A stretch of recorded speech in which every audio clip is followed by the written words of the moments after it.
जय हिंद साथियों। नमस्कार आप सभी को। स्वागत आप सभी का आपके अपने चैनल IQ स्टडी सेंटर पर। आज है 27 अगस्त 2025। आज की क्लास में हम देखेंगे हरियाणा करंट अफेयर्स के मोस्ट इंपोर्टेंट क्वेश्चन। डेली सुबह 7 बजे आपको ये क्लास चैनल के ऊपर देखने को मिलती है। डिस्क्रिप्शन में टेलीग्राम का लिंक दिया गया है, टेलीग्राम चैनल को जरूर ज्वाइन करें। हरियाणा सिटी कंप्लीट PDF प्राप्त करने के लिए 170 रुपीज में आप इस नंबर के ऊपर व्हाट्सएप कर सकते हैं। आज का पहला क्वेश्चन है, हरियाणा में मुख्यमंत्री विवाह शगुन योजना के तहत दी जाने वाली शगुन राशि को बढ़ाकर अब कितना कर दिया गया है? ऑप्शन नंबर बी, 51,000 रुपए कर दिया गया है।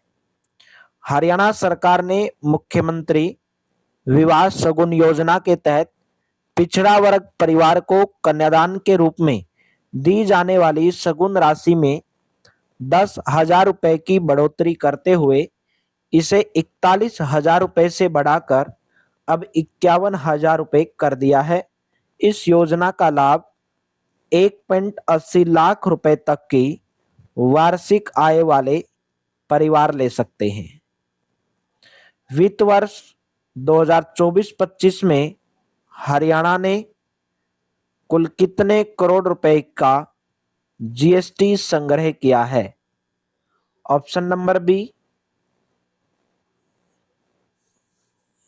1,19,362 करोड़। बी ऑप्शन करेक्ट रहेगा। वित्त वर्ष 2024-25 में हरियाणा ने कुल 1,19,362 करोड़ रुपए की GST संग्रह किया है। कुल संग्रहण के आधार पर हरियाणा देश के सभी राज्यों में 5वें स्थान पर है। राज्य में वित्त वर्ष 2024-25 में 23,253.92 करोड़ SGST राजस्व एकत्रित किया गया, जो कि पिछले वित्त वर्ष 2023-24 के 20,324 करोड़ रुपए की तुलना में 14.35% की वृद्धि दर्शाता है। वस्तुओं एवं सेवा कर यानी कि GST कब लागू हुआ था? 1 जुलाई 2017 से लागू हुआ था। हरियाणा के किस विश्वविद्यालय में विकसित देश के पहले कैटल वेलफेयर असेसमेंट मॉड्यूल वैज्ञानिक प्रोटोकॉल को कॉपीराइट मिला है? Option number A, Lala Lajpat Rai पशु चिकित्सा एवं पशु विज्ञान विश्वविद्यालय। हिसार जिले में स्थित लाला लाजपत राय पशु चिकित्सा एवं पशु विज्ञान विश्वविद्यालय के वैज्ञानिकों ने देश का पहला वैज्ञानिक रूप से संरचित कैटल वेलफेयर इंडिकेटर्स मॉड्यूल विकसित कर इसका कॉपीराइट हासिल किया है। यह मॉड्यूल 20 वैज्ञानिक संकेतकों के माध्यम से विभिन्न पशुपालन प्रणालियों में गोवंश के स्वास्थ्य और कल्याण का व्यवस्थित आंकलन करने में सक्षम है। अब तक लुवास को एक अंतरराष्ट्रीय पेटेंट यानी कि 3 देशों में 12 राष्ट्रीय पेटेंट और 3 कॉपीराइट प्राप्त हो चुके हैं। नेक्स्ट क्वेश्चन है, हरियाणा सरकार ने वर्ष 2029 तक प्रदेश में कितनी MBBS की सीटें करने का लक्ष्य रखा है? ऑप्शन नंबर सी, 3,400 सीटें। हरियाणा में जुलाई 2025 तक MBBS की 2,185 सीटें हो चुकी हैं। राज्य सरकार का वर्ष 2029 तक MBBS की सीटें 3,400 से अधिक करने का लक्ष्य है। इस समय प्रदेश में मेडिकल कॉलेजों की संख्या 15 हो गई है। हरियाणा के सभी स्कूलों में हर साल किस महीने के प्रथम शनिवार को शतरंज दिवस का आयोजन किया जाएगा? ऑप्शन नंबर बी, जुलाई महीने में किया जाएगा। राष्ट्रीय शिक्षा नीति 2020 की भावना के अनुरूप विद्यार्थियों के समग्र विकास और मानसिक खेलों के प्रोत्साहन की दिशा में एक महत्वपूर्ण कदम के तहत हरियाणा के सभी स्कूलों में हर साल जुलाई के प्रथम शनिवार को शतरंज दिवस का आयोजन किया जाएगा। तो यहाँ पे 75 क्वेश्चन पूरे बनते हैं हमारी जुलाई की करंट अफेयर्स में। और जितनी भी हमारी करंट अफेयर्स थी, जैसे स्वच्छ सर्वेक्षण 2024 में हरियाणा का क्या स्थान रहा, ठीक है। और जो पोली किमरे हमारा हुआ था मेमोरियल कुश्ती में भारतीय पदक विजेताओं की सूची, हरियाणा के नए राज्यपाल बने हैं उसके बारे में, और हरियाणा के राज्यपालों की सूची थोड़ा डिटेल के अंदर कर लेंगे, ठीक है।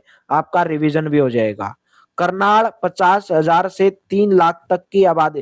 पहले तो हम पढ़ेंगे स्वच्छ सर्वेक्षण 2024 में हरियाणा का स्थान जो रहा है।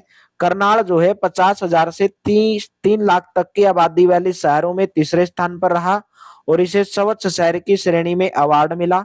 सोनीपत को 34 प्रोमिसिंग स्वच्छ शहरों की श्रेणी में अवार्ड दिया गया है।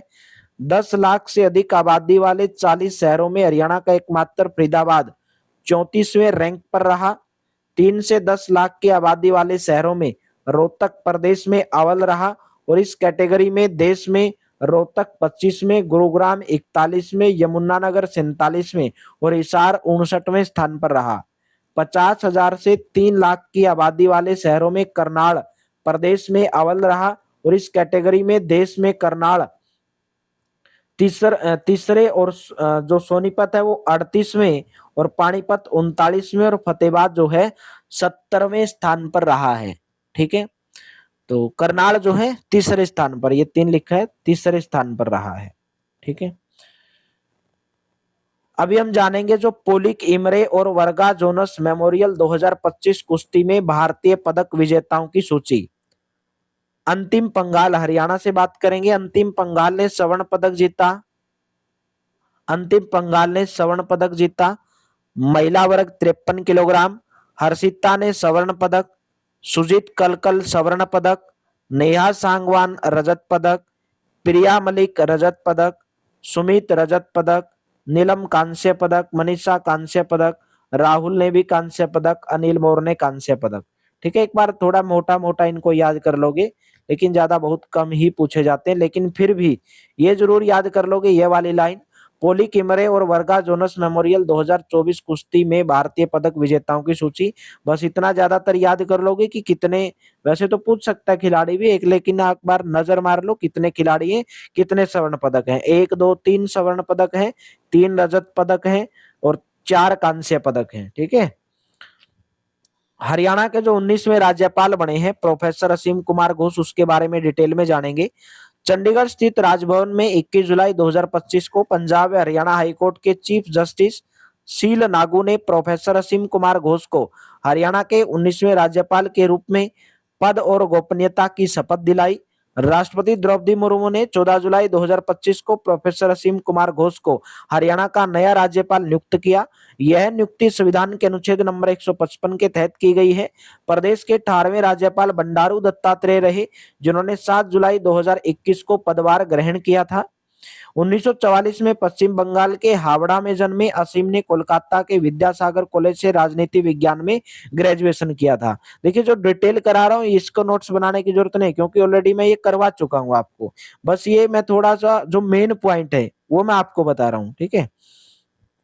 तो इसके बारे में ये वे कोलकाता के मनिंदर चंद कॉलेज में पॉलिटिकल साइंस के प्रोफेसर रह चुके हैं। 1999 से 2002 तक पश्चिम बंगाल में भाजपा के प्रदेश अध्यक्ष रह चुके हैं।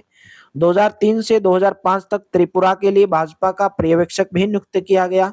उन्होंने हावड़ा लोकसभा सीट से भाजपा के टिकट पर उपचुनाव लड़ा था, परंतु इसमें हार गए थे। वीरेंद्र नारायण चक्रवर्ती और हरि आनंद बरारी के बाद प्रोफेसर घोष पश्चिम बंगाल के संबंध रखने वाले हरियाणा के तीसरे राज्यपाल बन गए हैं।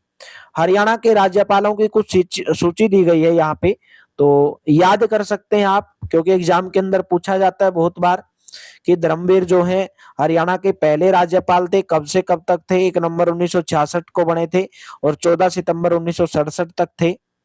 वीरेंद्र नारायण चक्रवर्ती दूसरे राज्यपाल थे। इनका जो कार्यकाल था कुल 8 वर्ष 6 महीने 11 दिन तक सबसे लंबे समय तक हरियाणा के राज्यपाल रहे और उनकी आखिरी इच्छा के मुताबिक उनका अंतिम संस्कार कुरुक्षेत्र में यूनिवर्सिटी कैंपस में किया गया था वीरेंद्र नारायण चक्रवर्ती। और रणजीत सिंह नरूला रह चुके हैं। 1974 में पंजाब एंड हरियाणा हाईकोर्ट के चीफ जस्टिस भी रहे हैं रणजीत सिंह नरूला। जयसुख लाल हाथी 1976 से 23 सितंबर 1977। हरचरण सिंह बराड़, ये हरियाणा के राज्यपाल बनने के बाद पंजाब के मुख्यमंत्री भी बने। सुरजीत सिंह संधवालिया पंजाब एंड हरियाणा हाईकोर्ट के चीफ जस्टिस भी रह चुके हैं। गणपत राव देवजी तपासे यानी कि जीडी तपासे बोला जाता है। सैयद मुजफ्फर हुसैन बरनी, हरियानंद बरारी, धनिकलाल मंडल, महावीर प्रसाद, बाबू परमानंद, ओम प्रकाश वर्मा। ठीक है, तो ये आपको याद करने की क्यों जरूरत है, क्योंकि बहुत बार एग्जाम के अंदर आपसे ये पूछा जाता है कि बताइए कि इनमें से हरियाणा का राज्यपाल कौन नहीं था। ठीक है, तो नाम याद होंगे तभी तो आप बता पाओगे। ए आर किदवई, जगन्नाथ पहाड़िया, कप्तान सिंह सोलंकी, सत्यदेव राय आर्य, नारायण आर्य, बंडारू दत्तात्रेय, और 19वें कौन बने हैं अभी, असीम कुमार, प्रोफेसर असीम कुमार घोष। ठीक है, थोड़ा ये डिटेल के अंदर था ताकि आपको रिवीजन भी हो जाए।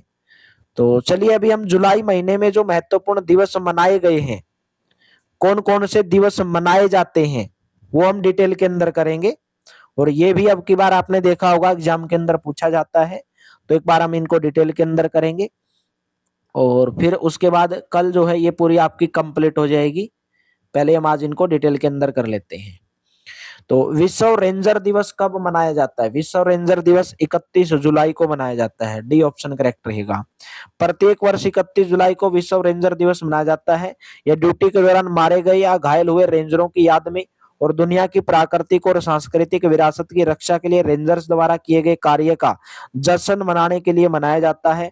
विश्व रेंजर दिवस पहली बार कब मनाया गया था? 2007 में आयोजित किया गया था। शहीद उद्यम सिंह शहीदी दिवस कब मनाया जाता है? ऑप्शन नंबर ए आपका कौन सा करेक्ट रहेगा? बी ऑप्शन करेक्ट रहेगा, 31 जुलाई को मनाया जाता है। हर साल 31 जुलाई को शहीद उद्यम सिंह शहीदी दिवस मनाया जाता है। मानव तस्करी के विरुद्ध विश्व दिवस कब मनाया जाता है? राइट ऑप्शन रहेगा ऑप्शन नंबर सी, 30 जुलाई को मनाया जाता है।